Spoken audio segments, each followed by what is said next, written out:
At the Sound Healing Center, we have four main things going on: the Institute, the Sound Healing Store, the Sound Therapy Center, and the Sound Healing Research Foundation. At Globe Institute, we offer 2 sound healing certificates and 1 audio recording certificate. All of them are also offered online, as well as in person here in Sausalito outside of San Francisco. We're the only state-approved college in the entire United States that offers sound healing. David has written the #1 selling books in both fields: The Art of Mixing, The Art of Recording, and in Sound Healing, The Complete Guide to Sound Healing. The Sound Healing Store has over 400 sound healing instruments and technologies. We also have a physical store where you can experience everything. In the store, we've got over 100 CDs and downloads. We've got all of my books. We have a full range of instruments, including crystal bowls, Tibetan bowls, didgeridoos, gongs, drums, rattles, tuning forks, and a full range of melodic instruments. We also have a wide range of consciousness-raising technologies, including sound chambers.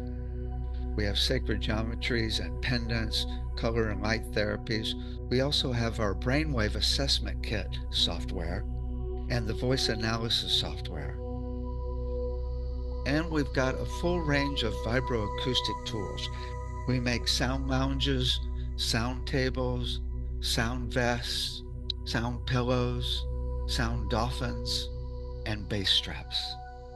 All of these are excellent for a wide range of physical and emotional issues and just getting you relaxed and blissed out. At the Sound Therapy Center, we have over a dozen treatments that we offer here in Sausalito, and many of them we offer online. We also have the online sound treatment center with many practitioners. We use a program that's way better quality than Zoom. Go to Sound Treatment Center to check out the practitioners and to book a session. At the Sound Healing Research Foundation, you can find over 1,000 clinical and student papers categorized for easy searching. You will also find the Medical Sound Association with over 1,000 doctors and sound therapists meeting bi-monthly to create treatment plans for a wide range of issues. These 30-page treatment plans are an excellent resource if you're working on a specific issue for yourself or a client. Check out medicalsoundassociation.com, where you can also join and attend our bi-monthly meetings. Finally, we have the Sound Education Association. We got a grant for $100,000 to bring our curriculum into 2 Montessori schools. With over 100 teachers and administrators, we've created over 2,500 exercises for kids from 3 months up to 18 years, all based on the books on brain development. We're now expanding the curriculum and creating schools around the world. Check out soundeducationassociation.com, where you can also join for free. You can find everything at soundhealingcenter.com. You can also email us at david@soundhealingcenter.com or call 415-777-2486. Now enjoy the podcast. Hi there. I'm David Gibson. Let me tell you about some things that are going on at the Institute. We've got my new book, The Sound Loving Relationships book is out. You can find it at soundlovingrelationships.com. In case you're still having trouble with relationships, kind of like all of us, you can check it out. And it's really, really incredible book, actually. It's helping me. Okay. We also have a sound bath coming up that I'm doing this Friday here in Sausalito, Friday, February 7th, 7 to 9 p.m. Lay down and bliss out. And then we also do online, we're doing the World Sound Healing Day, February 14th from 1 to 2 p.m. Pacific time. And then Laura Sanchez, one of our students, is doing a sound bath on February 21st here in Sausalito. Our next open house is Sunday, March 2nd. Come get blissed out, go on the sound table, sound vest, and find out how it all works. And then our next semester in person in Sausalito just started actually last week, so you could still jump in easily, mostly Monday and Wednesday nights, and half of it's online as well. You can also do the whole on program online, and that starts this Tuesday or a week from Tuesday. We just started the recording program, which you can still jump in. And let's see, we've got our voice analysis harmony, a software. We're having a training tomorrow. You could still jump into actually. And we also have the brainwave software. I think that's it. Oh, the vibrating car seats as well. You can actually get seats in your car and get blissed out. So much bliss that we actually require that you have a monitor that makes sure you're still awake. Okay, so that's the things that are going on at the Institute. Today's show is about service. It's really an important aspect of your work on the planet, your work, and especially with sound. We're going to be talking about the difference between selfishness and service. And it's kind of a really big deal. So, it's really the main thing we're going to keep coming back to. Our intention, by the way, our intention is that everybody is in complete service for the planet and humanity after taking care of themselves. Got to take care of yourself first so you can be in service. Okay. So, number one thing is to ask yourself, what is your core motivation for what you're doing? It's really a deep question. Alice Bailey, in her spiritual books, she talks about this in detail. What is your motivation for doing what you're doing?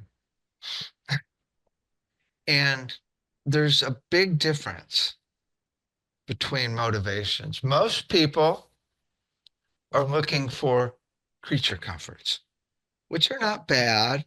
It's nice to have a house or, have here. I like having a sound table, right? I love my sound table, right? It's nice to have some basics. You don't necessarily need a freaking massive mansion unless you're using that to bring in funds to help the planet. That could be cool, right? But it's really also could be just to get the girl or get a relationship, right? Or just to feed your ego and feel good about yourself, especially if you've been told you're a piece of crap by parents or society, which is quite common, right? Commonly, people just do things to feel good about themselves. And the big one, of course, is to make a bunch of money. So the question is your motivation for yourself? And this is a deep question. Or is your motivation for what you're doing to help people on the planet? And it could be as simple as giving a smile or love or caring as a nurse, or just saying hi or being kind to someone on the bus or on the street or at the grocery store, right? It could be that simple. Or actually really wanting to make a major change on the planet. The question is, what's your motivation for what you're doing? It's interesting. I really got into this after reading a book by Hermann Hesse. In the book, The Glass Bead Game, there's a short story in the back of that book. And it's about this guy that goes on a hike out in the woods, and he comes across this guy meditating in complete bliss and peace. And he looks at him, and his energy is so incredible. And he says to him, how can I obtain this beautiful, peaceful energy? And the meditating guy says, First, go to the river and get me some water, and then I'll tell you. So the guy goes to the river, and while he's getting water, this other person happens to be there and looks at him and goes, "Holy crap, you're the long lost prince, and your father just died, and now you are the king of the land."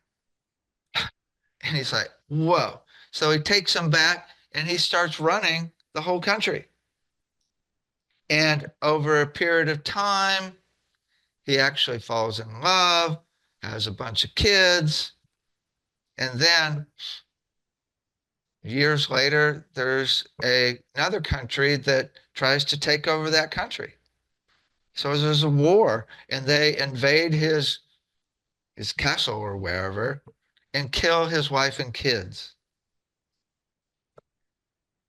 And then he wakes up next to the river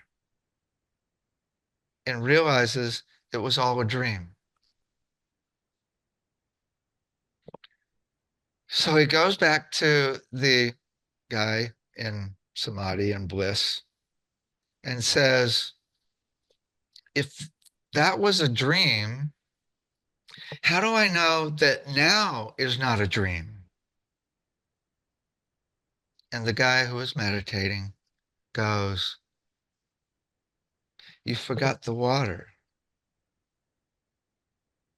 And the message was, all that matters is service. All that matters is service. Once you've got your basic needs taken care of, which is the oxygen mask, right? You got to have your basic needs taken care of. I mean, if you're starving to death and have nowhere to sleep or anything, to serve others is not normally your main focus. Although there are people like St. Francis.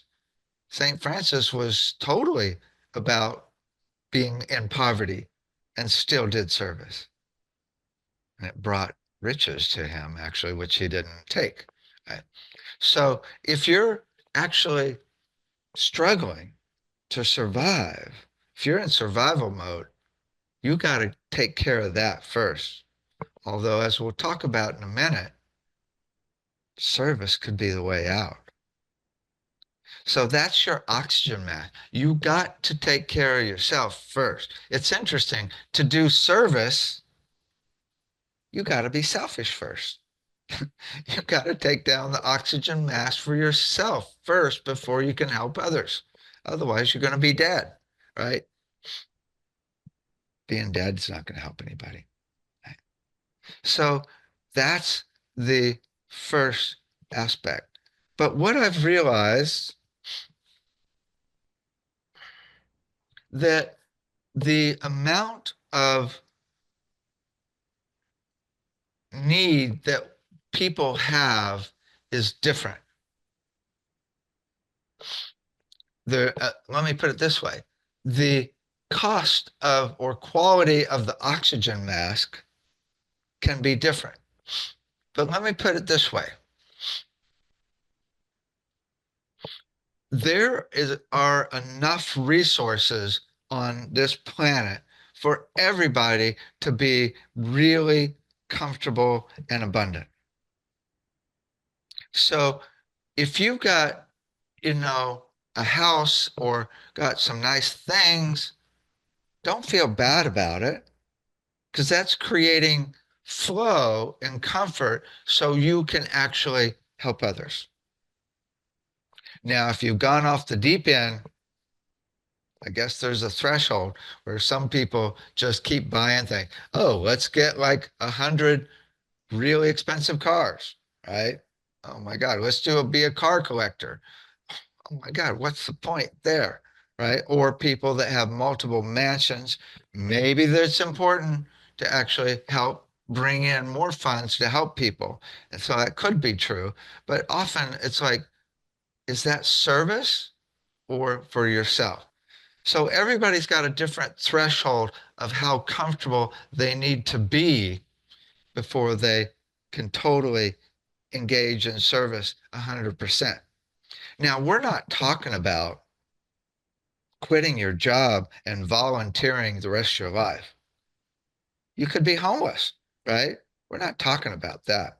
There's definitely a basis of selfishness, you could say, or taking care of yourself first before you can help others. But it's really interesting. You know, years ago,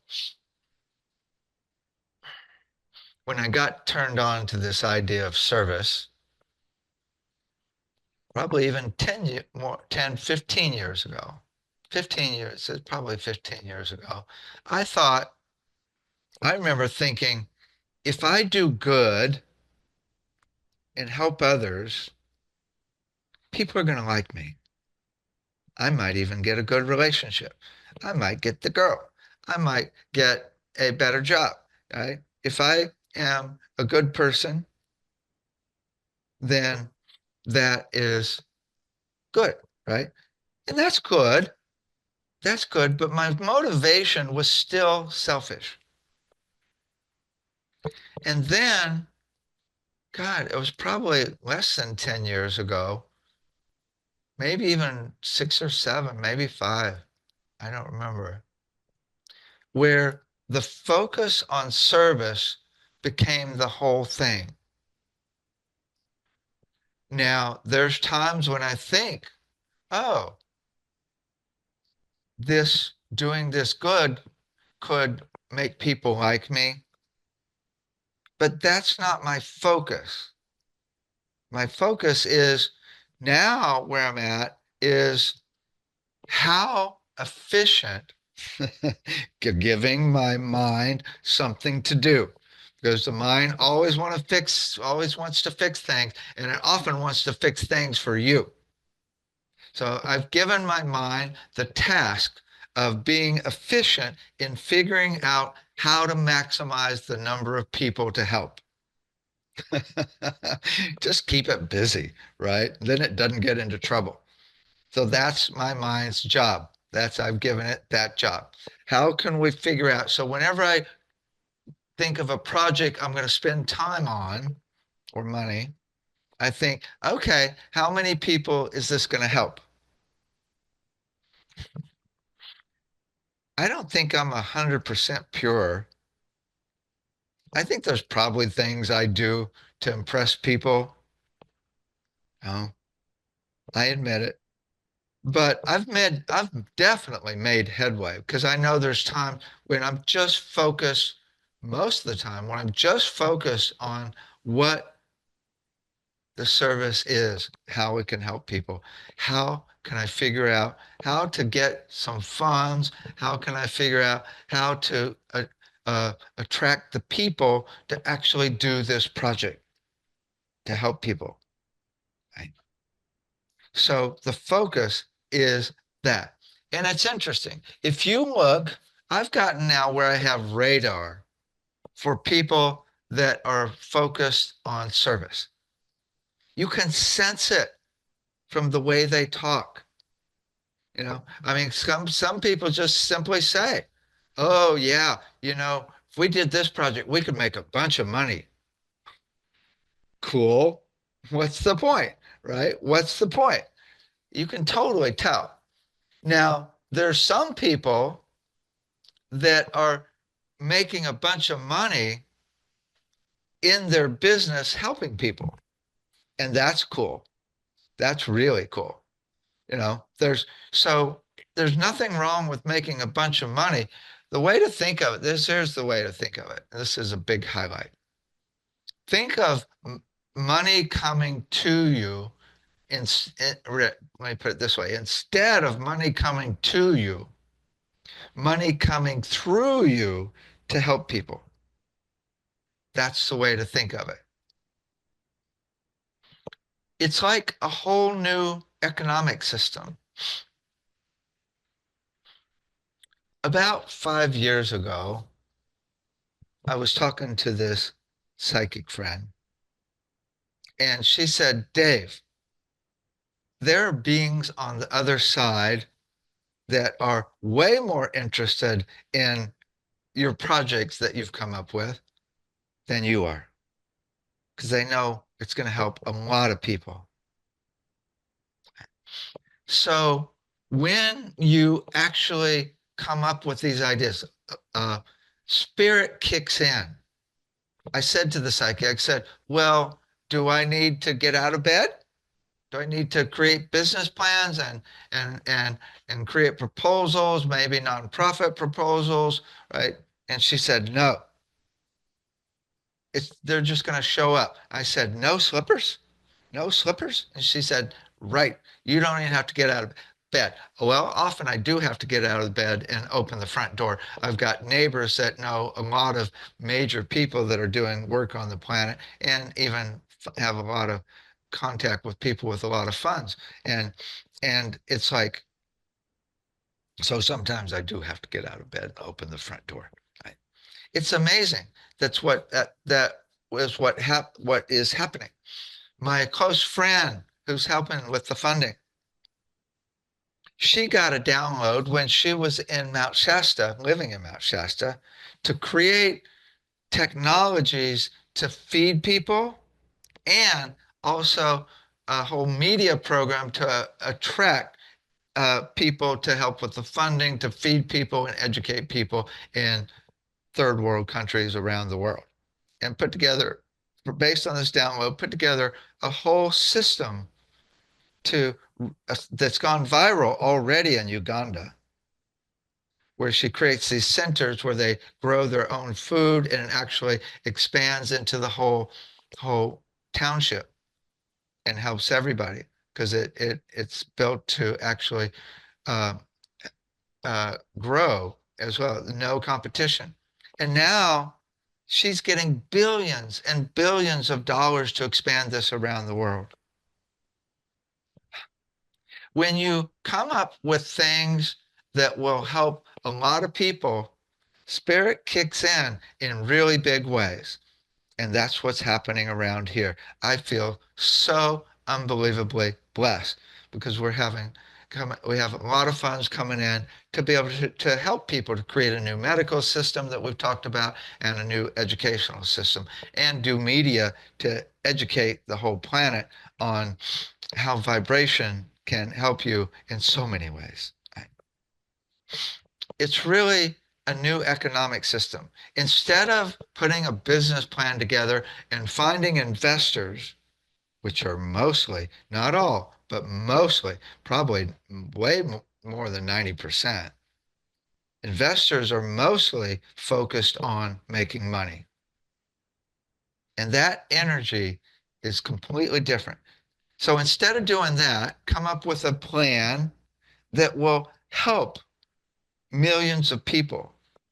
Let me give you some examples, right, of what we're working on. I've talked about this in previous shows. So Anthony Holland now has 15 different frequencies that will destroy 15 different types of cancer 80% of the time in a lab. And he's got clinical papers. He's done research over 10 years to find these frequencies. And now we're looking at helping him get FDA approval, which means no more chemo, no more radiation for anybody down the line. This is massive. So many people get cancer, right? So to have a treatment that will not kill you is incredible, right? Here's another one. We're looking at finding the frequency of every nerve that creates pain. The science is that if you fill up a nerve with sound, nerves can only handle one piece of information, and therefore there's no more pain. So all we have to do is find the frequency of every nerve or every mechanism, whether it's a muscle or a cell, whatever it is, for all pain. Fill up those nerves or mechanism with that frequency of them. And now we're talking about an end to almost all pain in even a year. again, it will take a while for people to believe it, to expand. But once people realize, oh my God, we've got clinical research that says 95% of the time this pain is completely gone and often doesn't come back. And we show the percentage. Oh my God, this is incredible. There's a colleague of mine that did a really cool research project. And not like he was trying to do it for selfish reasons, still helping, but it was like he had 1,000 people tone with love into a, a little device that had blood cells in it to see what it would do to the blood cells. It was a medical device. And it created so many healthy red blood cells that it overwhelmed and shut down the device. It was incredible. Just people toning through Zoom into this medical device. Really cool, right? How is that going to help millions of people? Well, it shows that sound and intention works, but it's not like that's going to change the world. The question is, how do you help millions of people? What is really going to do it?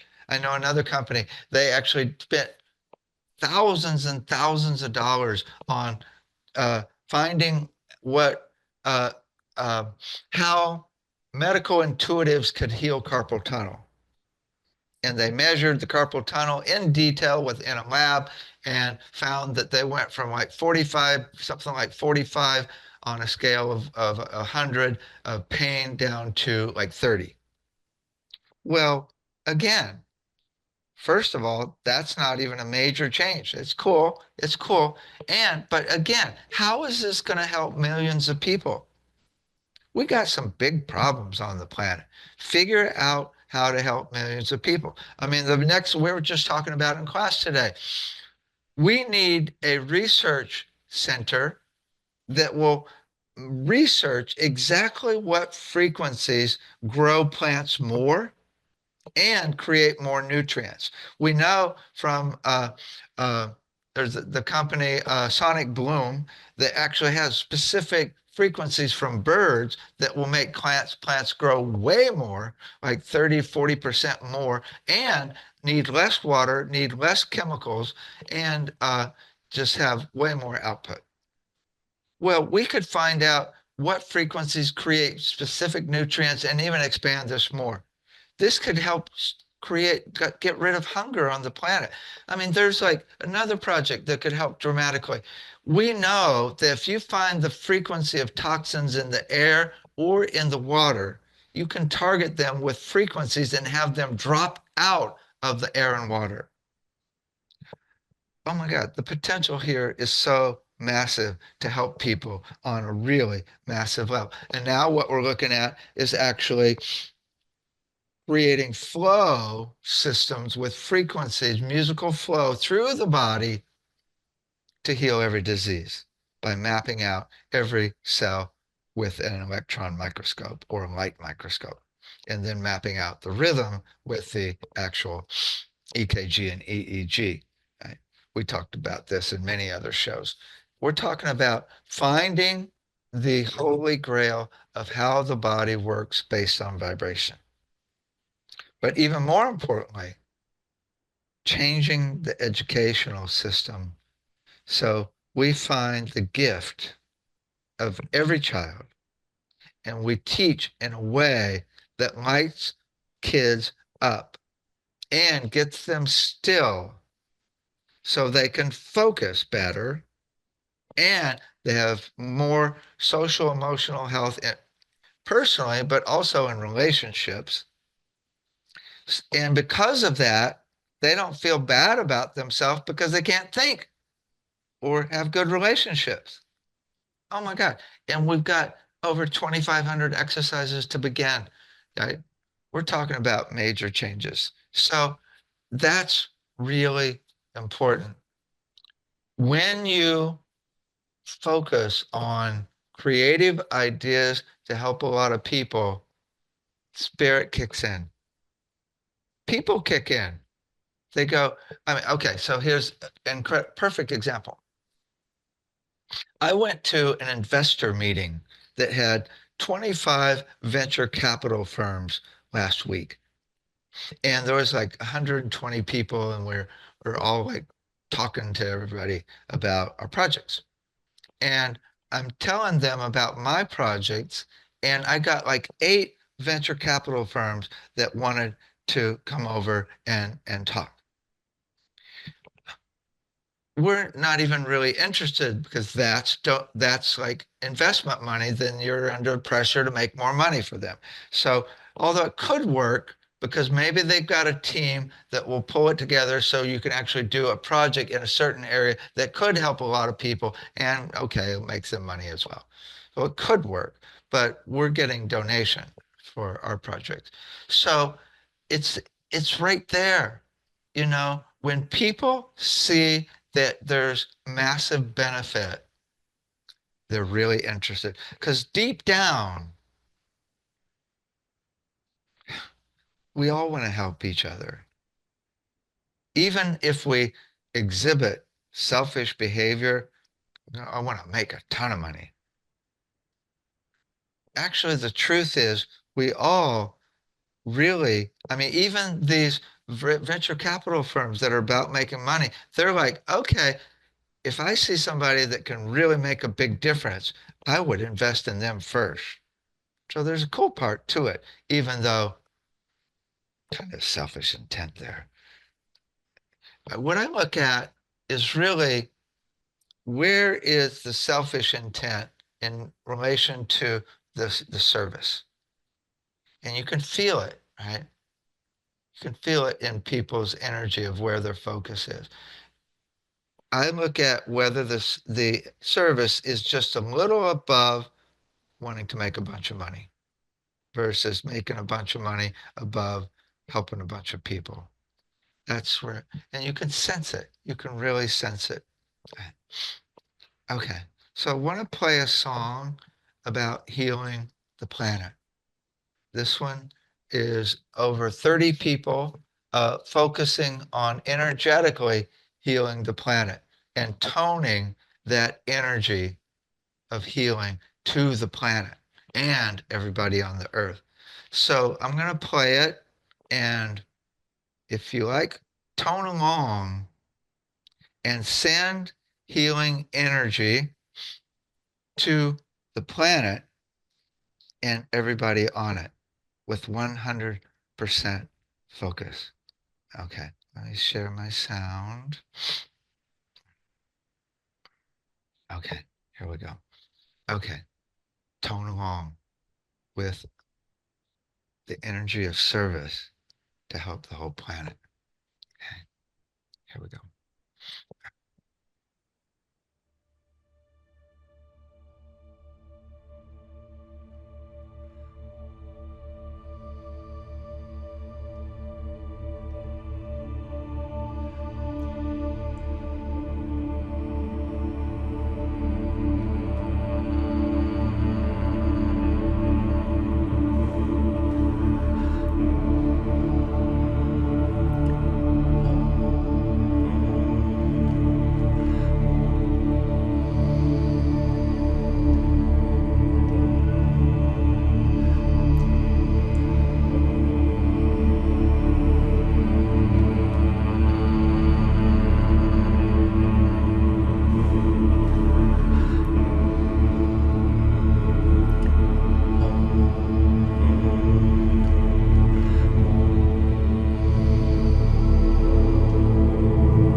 Even love can be selfish.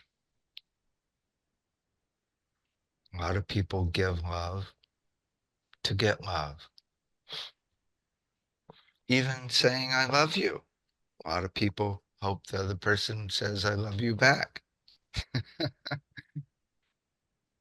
When you really express unconditional love for the highest good of all, then relationships resolve in a beautiful way. There's no adversarial energy. The truth is, when you have attachment to the self, that's when you get frustrated or upset. If there's no attachment to the self, there's nothing to get upset about. It's a pretty high state of consciousness. I don't exactly have it down. Another thing is that I do is the level of advertising. A lot of advertising is really trying to really do it precisely in a way to convince you that you need it. Or, I mean, there's intense advertising out there to almost trick you in or convince you. Advertising is not inherently bad. You want to educate people about what you got. That's why I tell you about the things we've got. But when I advertise, especially as a school, I just put out there what we have. I don't try and say, you really need that until I really learn who you are. It's a focus that is not about just trying to convince somebody so you can make money, right? It's what is best for that person. There's also the aspect of working on someone while doing a treatment. Last week in class, we just started the class at the Institute. One of the women in class, she goes, I'm really afraid to make sound because I might do it wrong or feel silly.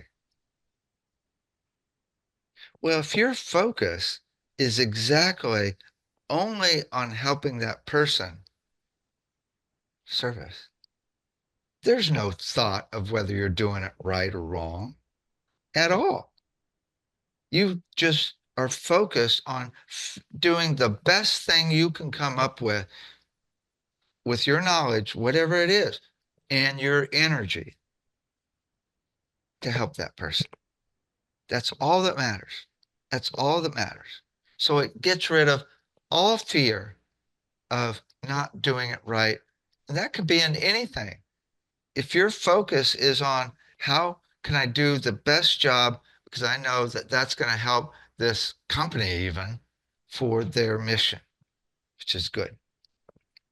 It's a tricky one. Should we all quit our jobs? Tricky one. If we're working for a company that's not focused on the highest good, well, that could be good so you can actually make enough money to be able to have time to go and actually come up with ideas or go volunteer or do things that will help others. Could be. It's the way our system is set up. So it's hard to blame people for it. Right? But then there's the really rich people like Elon Musk, Bezos, and Zuckerberg. How many billions do you need? How many billions do you need? Right? And they've got philanthropy sections. That's cool. It's cool. They are donating money. And some of them actually do project to help the planet here and there. That's cool. But the focus is on making more money. I mean, that is really a selfish focus versus service, even though there's some service components in there. I mean, why the hell, you know, don't you actually pay your people more? right? I mean, how many billions do you need? Now, it's interesting because if you look at Bill Gates, Bill Gates set up a deal or has recommended that everybody give away what 50% of their funds, their money. Maybe it's even more than that. That's really cool. Now, I'm not saying Bill Gates is not selfish, but it's not light years better than just making more and more billions, right?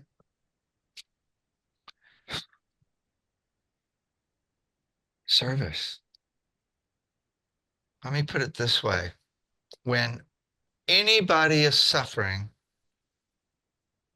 we're all suffering. And that could be immigrants. That could be people that don't have health care, people that are in poverty.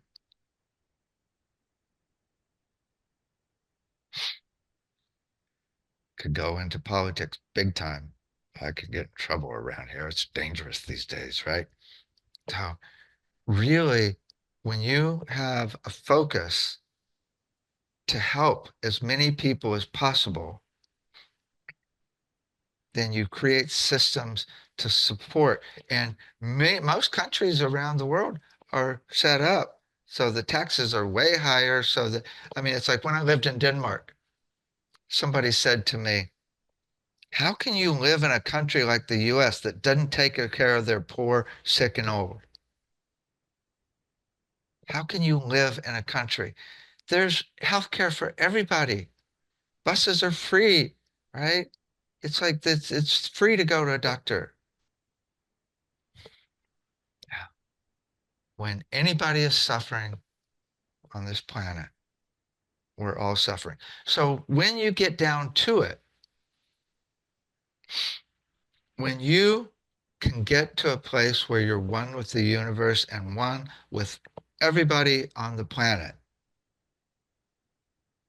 service is all that matters. And it's like the only thing you can do because you're helping.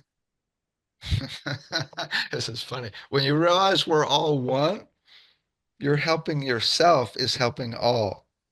By helping all, you're helping yourself because you are one with everybody. That's funny. Selfishness and service become the same thing when you realize we're all one. Because now you know that by helping others, you're helping yourself.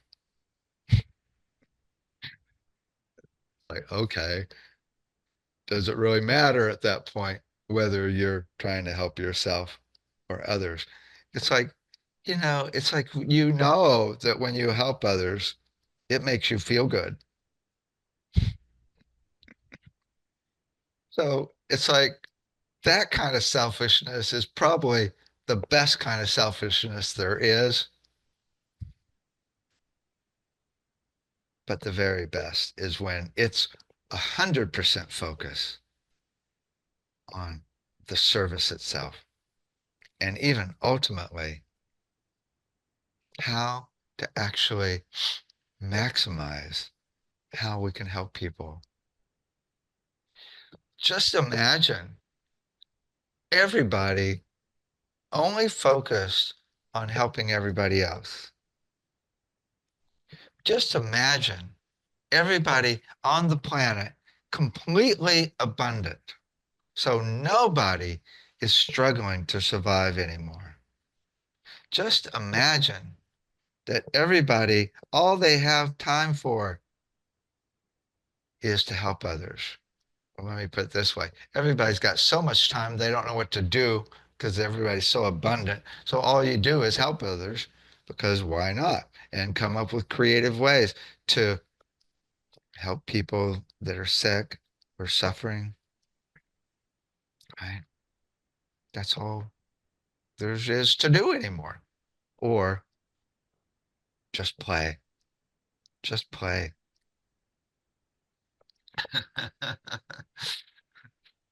Play can be fun. Create new ways to play.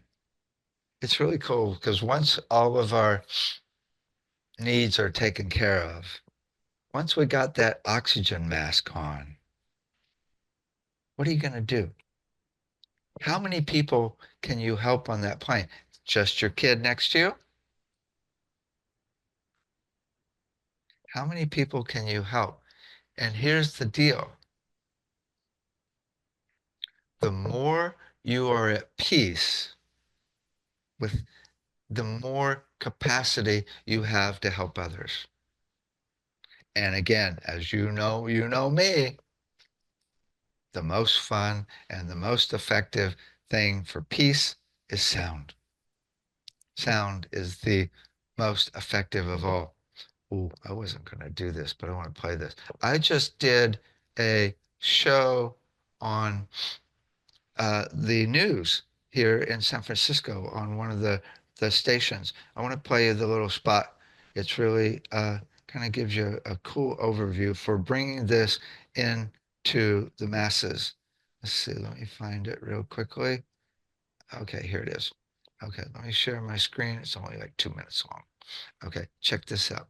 See what you think. Let me share screen. Okay, stop sharing the sound. Sometimes you share sound. There we go. Okay, here we go. Okay, check this out. Oops. One. Here we go. Okay, so this is just aired on the news yesterday morning in San Francisco. Here we go. Okay, check this out. Torn by tension, hammered by sound. Seems there's no escape from it in the city.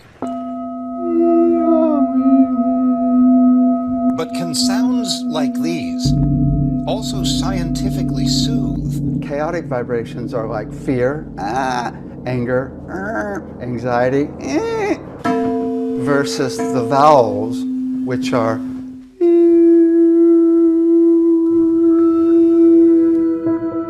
David Gibson has been working with sound for decades. I was a professional recording engineer, and I worked with a lot of major groups, and I started seeing the magic coming across from different musicians. And I thought, how can we reproduce that at will? At the Sound Healing Center in Sausalito and at other studios globally, people do de-stress by being bathed in sound.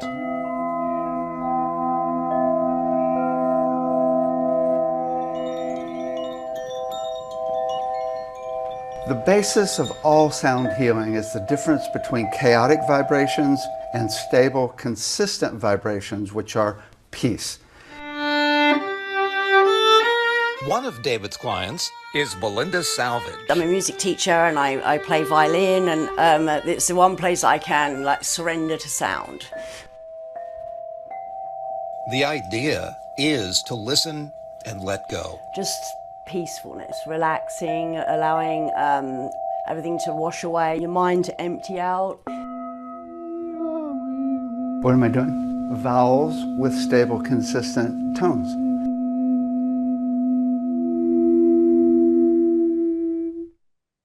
Anybody can feel the difference, right? There are a few studies that, as you might expect, show that heart rate and blood pressure do lower under the influence of soothing sounds. But most importantly, anxiety starts resolving. And for David Gibson, that's what all this is all about. What I've learned is peace is a frequency humming consistently. Belinda, you feel a lot better afterward? Yes. Peace is the whole deal. Peace physically, mentally, emotionally, spiritually. That is the definition of health.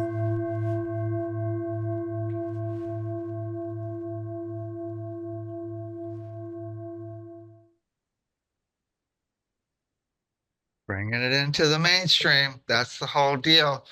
Our intention, again, is that everybody is focused on service once their needs are met. And then everybody on the planet is taken care of. Imagine that energy for the rest of the week, the rest of the months ahead, years ahead, lifetimes ahead. Take care.